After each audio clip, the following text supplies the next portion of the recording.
Drug दो, drug दो, drug दो, ड्रग दो, ड्रग दो, मुझे ड्रग दो, मुझे ड्रग्स दो। हिंदुस्तानियों को देशभक्ति का पाठ पढ़ाने वाले अर्नब गोस्वामी की देशभक्ति पर अब सवाल उठने लगे हैं। जी हां, अर्नब गोस्वामी जो टाइम्स नाउ और रिपब्लिक के साथ रहते हुए मुल्क भर में मुनाफरत फैलाने का काम मीडिया के जरिए अंजाम देते रहे हैं, अब ये बात खुलकर सबके सामने आ चुकी है कि अर्नब गोस्वामी किसके लिए काम करते थे। इन हालात में अब राहुल गांधी ने भी अर्नब गोस्वामी पर डायरेक्ट निशाना लगाना शुरू कर दिया है और उन्होंने वही सवाल उठाए हैं जो 2 दिन पहले हमने उठाए थे और कहा था कि जब ये व्हाट्सएप चैट अर्नब गोस्वामी के पास से मुंबई पुलिस को पहुंच सकती है तो अर्नब गोस्वामी इस व्हाट्सएप चैट को पहुंचाए या न पहुंचाए, पड़ोसी मुल्क भी इस व्हाट्सएप चैट तक एक्सेस हासिल कर सकता है। एक जर्नलिस्ट को डिफेंस का सेंसिटिव इंफॉर्मेशन बालाकोट से पहले इंफॉर्मेशन दी जा रही है। उसी जर्नलिस्ट ने पहले कहा पुलवामा के बाद कि यह हमारे लिए बहुत अच्छा हुआ है। Reflection of the mindset of the prime minister, जो इनकी माइंडसेट है वो उनकी माइंडसेट है। ये देखो हमारे लिए बहुत अच्छा हुआ है कि हमारे 40 लोग मर गए, अब हम चुनाव जीत जाएंगे। आपने इंफॉर्मेशन दी, इंफॉर्मेशन 4-5 लोगों के पास थी। ऐसे मिशन में पायलट्स के पास नहीं होती है, ऐसे मिशन में पायलट्स को लास्ट मिनट में मिलती है। एयर चीफ के पास थी, prime minister, home minister, defence minister, NSA, इन 5 लोगों में से किसी ने इस व्यक्ति को यह इंफॉर्मेशन दी। यह क्रिमिनल एक्शन है, पता लगाना पड़ेगा किसने दी और उन दोनों को जेल में जाना पड़ेगा और यह प्रोसेस शुरू हो जानी चाहिए। मगर यह प्रोसेस शुरू नहीं होगी, मैं बता दूंगा आपको क्यों, क्योंकि प्रधानमंत्री ने इंफॉर्मेशन दिया होगा। राहुल गांधी के सवाल उठाए जाने के बाद अर्नब गोस्वामी का मसला संगीन होता जा रहा है। बताया यह जा रहा है कि महाराष्ट्र गवर्नमेंट ने लीगल ओपिनियन लेना शुरू कर दिया है कि इस व्हाट्सएप चैट में बालाकोट स्ट्राइक के अलावा जो जो इतलात ऐसी है जो मुल्क के लिए खतरा साबित हो सकती है, उसके अफशा के ताल्लुक से अर्नब गोस्वामी पे मुकदमा किया जा सकता है या नहीं। महाराष्ट्र गवर्नमेंट को अगर लीगल ओपिनियन मिल जाता है और लीगल एक्सपर्ट्स अर्नब गोस्वामी के खिलाफ कार्रवाई की इजाजत देते हैं तो ऐसी सूरत में अर्नब गोस्वामी को दोबारा गिरफ्तार किया जा सकता है और वो एक मर्तबा फिर जेल जा सकते हैं।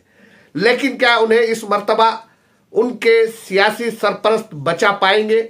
लग तो नहीं रहा है कि सेंट्रल गवर्नमेंट उनके बचाव के लिए आगे आएगी, क्योंकि व्हाट्सएप चैट के दौरान उन्होंने जिस तरह से सेंट्रल गवर्नमेंट के कई मिनिस्टर्स पर डायरेक्ट और इनडायरेक्ट वार किया है, निशाना बनाया है, उसे देखते हुए ऐसा नहीं लगता कि सेंट्रल गवर्नमेंट अब अगर अर्नब के खिलाफ कोई कार्रवाई होती है तो उसका डिफेंड करेगी। अर्नब गोस्वामी ने किसी एक मसले पर भी हिंदुस्तान की माइनॉरिटी का साथ नहीं दिया है। What single source? Special operations. Who are these Name people? and shame.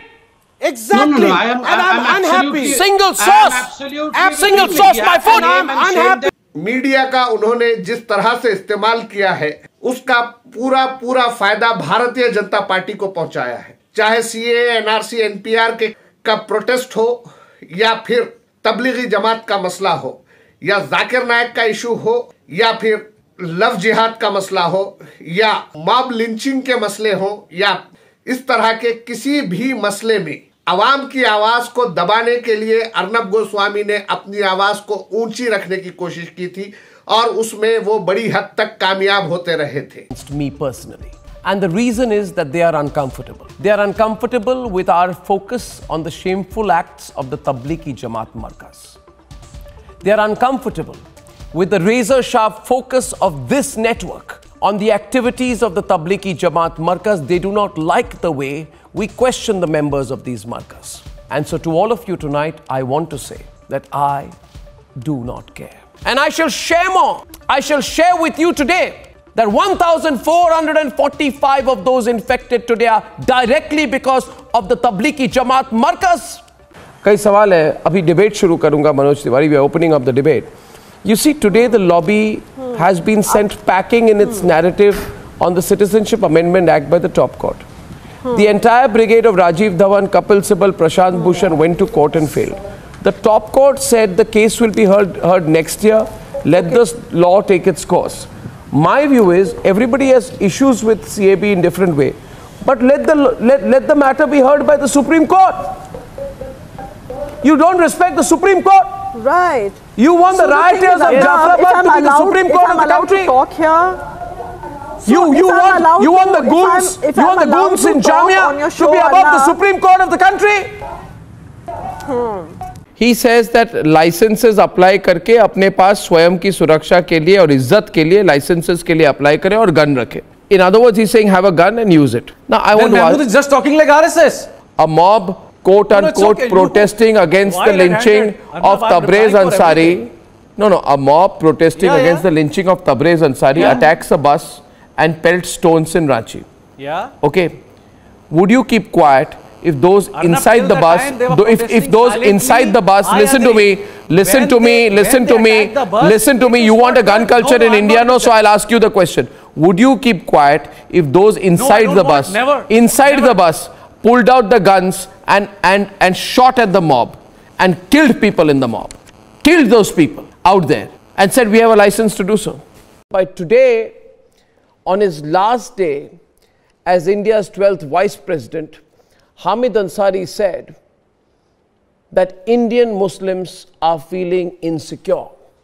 And this is something that he hears wherever he goes in India. I'm saying, and I want to get Fahim Beg and Maulana Rashidi on the debate, this ruckus over Vande Mataram has no basis in my view, and I'll explain why. Of course, you are right. I'll explain why. These people are saying, like Abu Azmi and all are saying, that true Muslims will not be singing this song. This is against our religion. Waris Pathan कहते हैं, Constitution gives us the right to practice our religion, and till this point is right, and then prohibits us from singing that song. Then he says, you can hold a gun to our head, but we will not sing Vande Mataram. Waris Pathan refuses to sing Vande Mataram, saying, we believe in Allah. He says, we believe in Allah. But the fact of the matter is that religion has nothing to do with singing a national song. What is Vande Mataram? Vande Mataram, this is my understanding of it, is singing praises about the soil of this country. लेकिन इस मर्तबा वो पर्दे से गायब हैं ऐसे वक्त में जबकि खुद उनके खिलाफ देशद्रोह के इल्जामात लगाए जाने लगे हैं।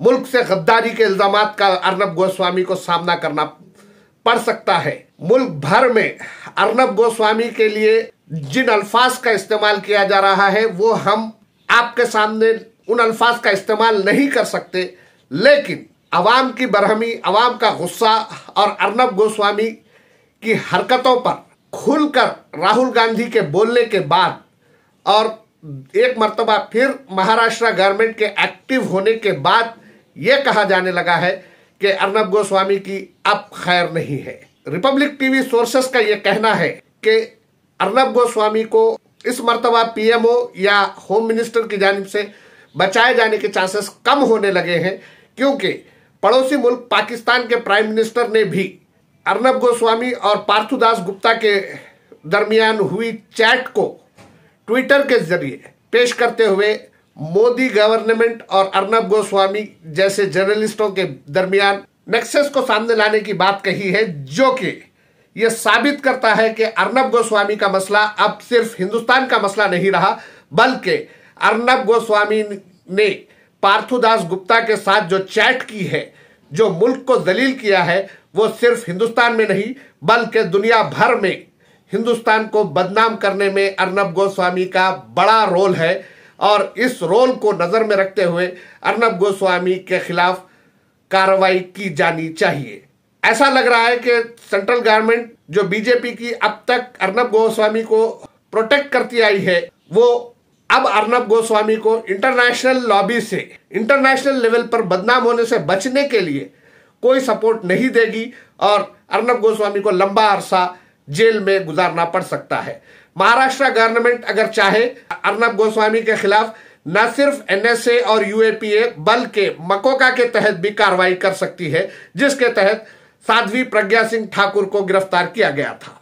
अर्नब गोस्वामी की वजह से मुल्क का मीडिया जरूर बदनाम हुआ है, लेकिन इन हालात में मीडिया के उन बड़े इदारों को चाहिए कि वो हक़ाइक़ को सामने लाते हुए इस बात को पेश करें कि अर्नब गोस्वामी ने किस तरह से न सिर्फ हुकूमत को धोखा दिया है, अवाम को धोखा दिया है, बल्कि नफरत का प्रोपेगेंडा चलाने में अहम रोल अदा किया है।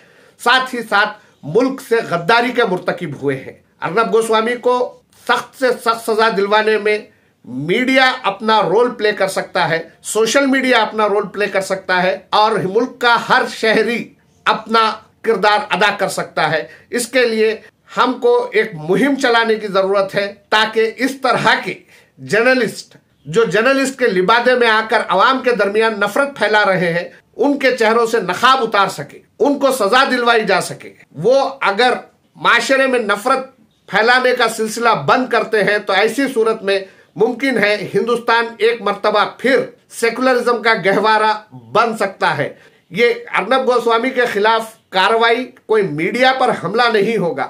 मीडिया का जो काम होता है उस काम के बजाय अर्नब गोस्वामी गवर्नमेंट की दलाली में मसरूफ था, उसके खिलाफ कार्रवाई अगर की जाती है तो ऐसी सूरत में हर शख्स को जो मुल्क के मफाद के बारे में सोचता है हुकूमत की तायद करनी चाहिए। कहा यह जा रहा है कि महाराष्ट्र गवर्नमेंट अर्नब के खिलाफ कार्रवाई करेगी, लेकिन एक सोर्स का यह भी कहना है जिस तरह की बदनामी का सामना सेंट्रल गवर्नमेंट को करना पड़ रहा है, उसको देखते हुए सेंट्रल गवर्नमेंट की जानिब से भी अर्नब गोस्वामी के खिलाफ कार्रवाई में पहल की जा सकती है।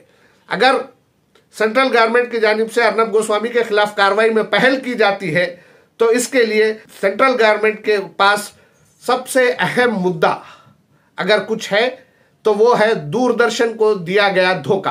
प्रसार भारती दूरदर्शन को अर्नब गोस्वामी ने जिस तरह से धोखा दिया है, वो स्टेट एक्सचेकर को 100 करोड़ से ज्यादा का नुकसान उन्होंने पहुंचाया है। स्टेट एक्सचेकर को नुकसान पहुंचाने का मुकदमा भी उन पर चलाया जा सकता है और उसके तहत उनकी गिरफ्तारी भी की जा सकती है।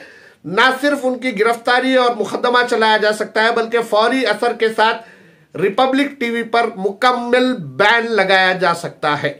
Good evening and welcome. Let's not mince words. Tonight we talk about banning Hafiz Saeed and Zakir Rahman Lakwi, and I say tonight we must, because these people mix venom and religion to spread violence. They pay for the guns and the mercenaries and the suicide bombers.